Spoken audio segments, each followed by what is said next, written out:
Acidente de trânsito com morte marca o início da semana. Em Limeira, um jovem de 24 anos morreu após colidir o carro contra um poste. Em Rio Claro, moto colide com caminhão.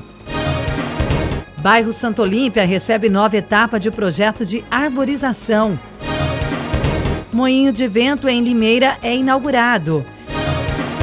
Dia do Livro, você vai ver como está a situação do brasileiro quando o assunto é literatura. E em Piracicaba, segue até domingo o Festival Nacional de Teatro. O Região Notícias começa agora.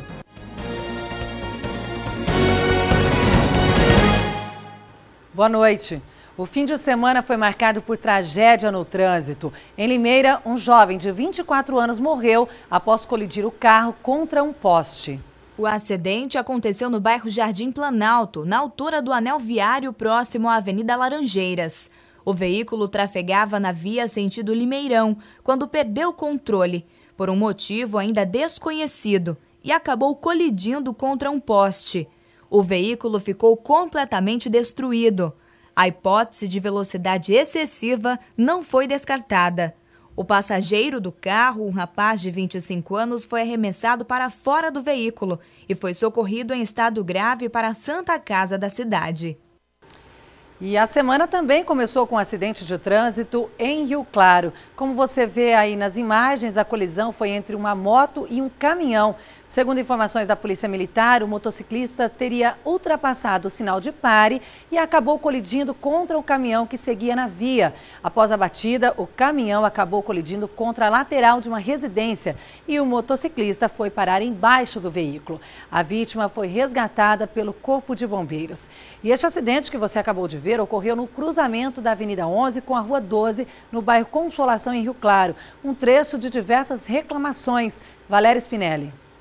Momentos depois do acidente, aqui ainda no local, nós ficamos sabendo que existem muitas reclamações que os veículos passam por aqui em alta velocidade, que já aconteceram outros acidentes. Eu converso agora com o seu José, que é morador aqui da Rua 12 com a Avenida 11. Seu José, o senhor já presenciou outros acidentes aqui nesse local? Vários, viu? Vários. Inclusive teve 2 acidentes muito feios aqui, um capotamento de madrugada, com um carro com várias pessoas aqui dentro, e outra vez também uma pessoa entrou com um carro aqui, foi parar na casa do vizinho, arrancando 2 postes lá.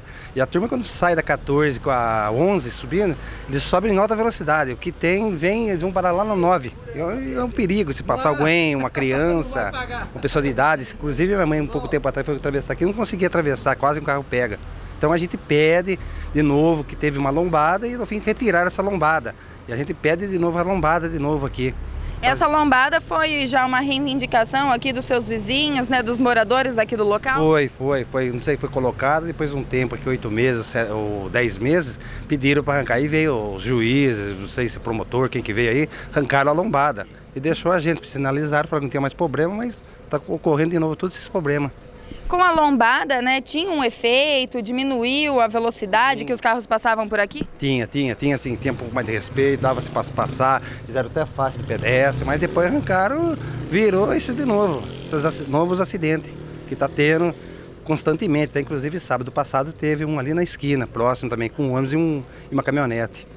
Então, e essa reivindicação do trânsito continua aqui pelo senhor, pelos seus vizinhos, né? Vocês pedem melhoria aqui nessa região, alguma providência? Se fosse possível de novo pôr a lombada, né? Pôr uma lombada, fazer tudo certinho. Aí como manda, porque a pessoa tem um pouco mais de precaução, né? Porque, veja bem, ser humano, às vezes passa uma criança, passa de bicicleta aí, dá problema, como aconteceu agora aí, ó. E com o anúncio da prorrogação do prazo da redução do IPI na semana passada, muita gente deve aproveitar para comprar um carro 0 quilômetro. Mesmo com consumidores cautelosos para efetivar as compras, nas concessionárias a expectativa é de um aumento significativo para este fim de ano. Conhecida como uma das medidas adotadas pelo governo para tentar incentivar o consumo e, com isso, aquecer a economia e elevar o crescimento do Produto Interno Bruto, a redução do IPI, imposto sobre produtos industrializados, vem sendo aplicada em vários setores. E nesta semana, a redução voltada para carros 0 quilômetro foi prorrogada. A redução sempre foi muito positiva e sempre trouxe bastante benefício quando o governo anunciava o término, né? Todavia, com tanto vai e vendo dessas informações de reduções de IPI, a gente tem sentido que o consumidor tem ficado até mais cauteloso e meio duvidoso até do cancelamento ou da prorrogação dos prazos em si. Para o consumidor, a oportunidade de conseguir preços menores na compra de um 0 km vai até dezembro. Maria Elizabeth, por exemplo, já aproveitou e saiu de carro novo. O desconto em alguns carros aí chega próximo a 8%, né? E há um aumento sem dúvida nas vendas, ainda mais agora no final de ano já existe um aumento importante. E com essa questão da prorrogação do IPI, a gente espera ainda aumentar mais as vendas. Acelerou mais, né? Eu já tinha a intenção de trocar o meu carro e com a redução e a facilidade de compra, acelerou e estou acabando, está pronto para mim levar embora. É positiva a redução do IPI para o consumidor, a gente está pagando menos imposto, né? Então sempre é bom aproveitar. Bom, e para você que procura emprego, confira as vagas disponíveis em Rio Claro.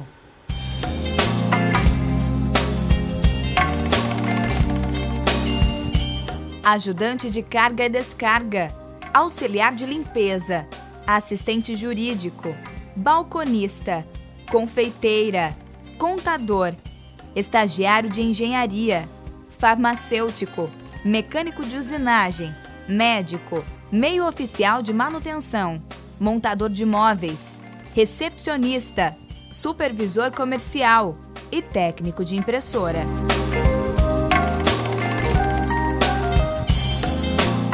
E sobre meio ambiente, a colônia tirolesa de Piracicaba recebeu neste fim de semana mais uma etapa do projeto de arborização, desenvolvido por alunos da Exalc em parceria com moradores do bairro Santa Olímpia. Há mais de um ano, Santa Olímpia recebeu a primeira etapa do projeto de arborização e paisagismo. Foram plantadas na primeira fase 400 árvores de 4 espécies. São espécies de sombra, mas também produzem flores muito bonitas. Foram plantadas em conjunto. A escolha das espécies foi dos moradores, porque o objetivo do projeto é ligar os estudantes da faculdade com a comunidade. Nós sentimos que há muita falta de interação da cidade com a universidade. Então, nesse sentido, surgiu a ideia desse projeto, né? O pessoal vem fazer engenharia florestal, tem que plantar árvore. E com isso usar essa mão de obra disponível, essa energia dos alunos de primeiro ano, né?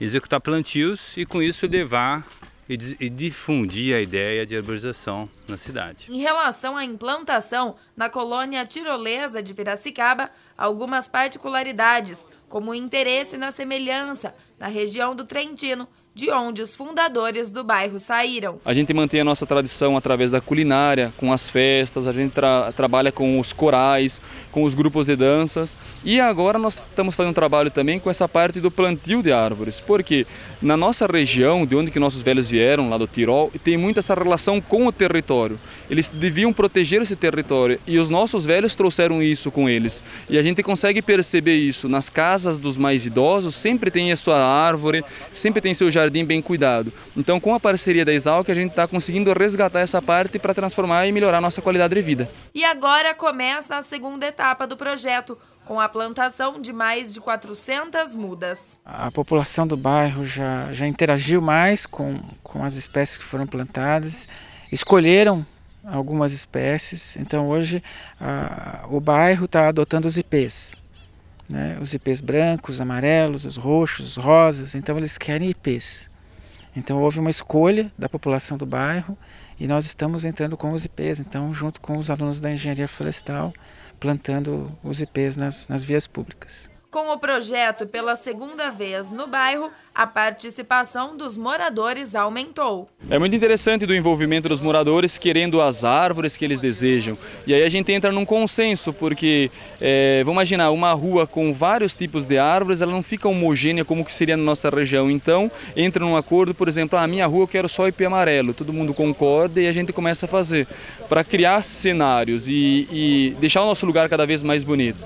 Então tem lugares que, por exemplo, que a gente fala que é um lugar onde ficam os cristofoletes, que só lá vai ser plantado 100 ipês amarelos e ao redor dos parreirais que eles têm. Então vai ficar um cenário muito bonito, não para os visitantes, para nós principalmente. Região Notícias, e hoje, 29 de outubro, é o Dia Nacional do Livro. Até mesmo aqueles que não gostam muito de ler têm um exemplar que marcou. Mas nós vamos rever agora uma reportagem realizada pela TV Claré que mostra a atual situação do brasileiro quando o assunto é literatura. Se o senhor ganhasse hoje R$ 128 para gastar com lazer, o que o senhor faria? Não muita coisa, né? Um tempinho desse eu iria gastar numa pousada em Tirapina, que é aqui perto, ou iria para uma balada. R$ 128. É isso que o brasileiro costuma gastar com livros por ano, de acordo com uma pesquisa. 55 mil famílias foram ouvidas. Nas preferências, na hora de escolher o que fazer para o lazer, estão os aparelhos tecnológicos e os gastos com programas fora de casa, como passeios e viagens. Para você criar um modelo de leitor, você precisa ter o envolvimento da família. O que acontece? Hoje a gente observa que as famílias brasileiras gastam muito, por exemplo, com eletroeletrônico. É raro você ver uma criança na escola pública mesmo que não tenha celular. E, no entanto, o que acontece? Se você perguntar, essas mesmas famílias não assinam jornais, não assinam revistas, não compram livros e raramente vão às bibliotecas. Seu Benevino tem costume de ler? Gostava de ler? Não, nunca gostei de ler, nunca. Sou ruim na leitura. Não sei, não gosto de leitura. Não. Dificilmente eu vou muito pela moda, digamos assim, né? Não é um hábito que eu costumo, mas se tem um livro em evidência, alguma coisa, até me interesso. Caso contrário, é difícil. O brasileiro, existia uma média de compra de livros em torno de 40%, segundo pesquisa do IBGE. E agora, em 2008 e 2009, a mesma pesquisa foi realizada e esse índice caiu para 36%. Quer dizer, encolheu, né, a busca do brasileiro por material de leitura. Mesmo com a preferência por outras atividades, nas ruas encontramos quem está do lado dessa minoria que tem o costume de ler e que passa isso aos mais novos. Leio muito. 2, 3 livros uma vez só. Para saber o que tem atraído os olhos desses amantes da leitura ultimamente, conversamos com quem convive diariamente com eles. Bruna Dias conta que as séries têm ganhado espaço nas estantes dos leitores. Por quê? Porque se a criança se interessa por um, ela vai querer ler os outros. Isso é uma coisa legal. A gente vende muito para o público juvenil aqui. Outros livros que saem bastante são sempre os lançamentos, as novidades. E foi em uma livraria que encontramos um ótimo exemplo para quem não tem o costume de ler. O seu Valentino tem o hábito há anos. Já é até conhecido das funcionárias no local. Eu gosto mais de ler misticismo, ficção, coisas relativas à música. Torna-se um hábito, viu? A gente não consegue, por exemplo, dormir sem ler qualquer coisa. Quando a pessoa entra na loja e fala, eu queria um livro para começar a ler, mas assim, eu não gosto muito de ler. A gente vai dando indicações. Então, vai sugerindo vários títulos diferentes, livros diferentes, de temas diferentes. O qual a pessoa, se assemelhar mais, ela vai falar, olha, eu vou levar esse. Eu tenho visto alunos que chegaram aos 60, 65 anos, sem nunca antes ter se dedicado à leitura de obras literárias e escrever sobre a própria vida, escrever sobre os vários temas que lhes são propostos, e hoje estão fazendo isso. Em Limeira, o final de semana foi de comemoração. O moinho de vento alemão foi inaugurado. Este modelo é o primeiro no Brasil. Desde o anúncio e início da construção, foram mais de 12 meses de trabalho. O terceiro moinho de vento do Brasil foi inaugurado com uma solenidade para autoridades e descendentes da colônia alemã. O objetivo é resgatar essa cultura. A gente está entregando, né, o moinho, é uma obra grandiosa no nosso ponto de vista, é o ponto de partida para o Parque das Nações, né, que vai estar aqui nesse lugar futuramente. E o que é o Parque das Nações? É um parque que vai representar todas as etnias que compuseram a formação da nossa cidade, a formação da nossa região. O projeto foi elaborado e doado à Prefeitura de Limeira pelo arquiteto holandês Jan Heidra. Ele já construiu mais de 20 moinhos pelo mundo. Não, desde... Esse aqui é um moinho típico alemão, uma ícone aqui em Limeira, e é para fazer a lembrança de todos os imigrantes alemãos. Esses imigrantes realmente construiu a etnia de Limeira, fora as outras etnias que se compõem na Vila das Nações. O eixo principal e o conjunto de pedras de moagem foram trazidos da Alemanha. Trata-se de 6 peças de granito esculpidas exclusivamente para o serviço. Já as telhas que revestem o telhado e a lateral do moinho são de madeira tratada para suportar a ação do tempo. Esse modelo é o único no país. As hélices de 25 metros viram no sentido anti-horário e utiliza basicamente madeira na sua montagem. É o terceiro moinho inaugurado no Brasil. Desse tipo é o único no Brasil. Nós temos um outro em Olambra que é holandês, temos um em Castro também, mas são só apenas 3 no Brasil. E continua até o próximo dia 4 o Festival Nacional de Teatro de Piracicaba. A mostra oficial conta com 10 espetáculos e neste domingo a atração foi na Rua do Porto.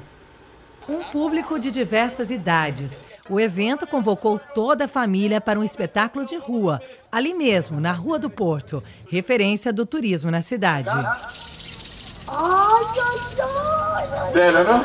Do lado de cá, para quem não ouviu ainda, escuta. É com esta proposta que o Fentepira chega em sua 7ª edição. O grande objetivo do festival é fazer com que a população da cidade de Piracicaba tenha acesso às novas vertentes da artes cênicas que são produzidas no país. Sorrisos e aplausos marcaram a apresentação do grupo Zibaldone de Ribeirão Preto, com a comédia Gran Circo Internazionale e a saga dos heróis desconhecidos.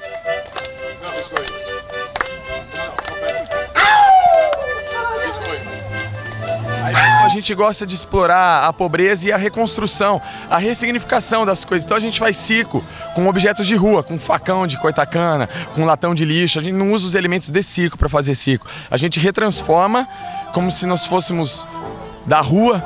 Nós somos da rua, no caso, né, no espetáculo, e então a gente usa a rua para que o espetáculo aconteça, para que ele vire um circo. Primeira vez que a gente se apresenta em Piracicaba, somos de Ribeirão Preto, e foi um enorme prazer e esperamos voltar em breve. O Festival Nacional de Teatro de Piracicaba segue até domingo. E além dos espetáculos de rua, a maioria das apresentações acontece no Teatro Losso Neto e no SESI. A mostra oficial conta com 10 espetáculos, 8 na categoria Teatro Adulto e 2 na categoria Teatro para Crianças e Adolescentes. E conta ainda com 4 espetáculos convidados, exibição de filme e debates com grandes nomes das artes cênicas do país. Tudo com entrada franca. Para saber de toda a programação é só acessar o site fentepira.com.br. E a TV Claré realiza mais uma grande produção. Profissionais da emissora estão em São Paulo para a produção de mais um filme em parceria com a paróquia Nossa Senhora da Saúde.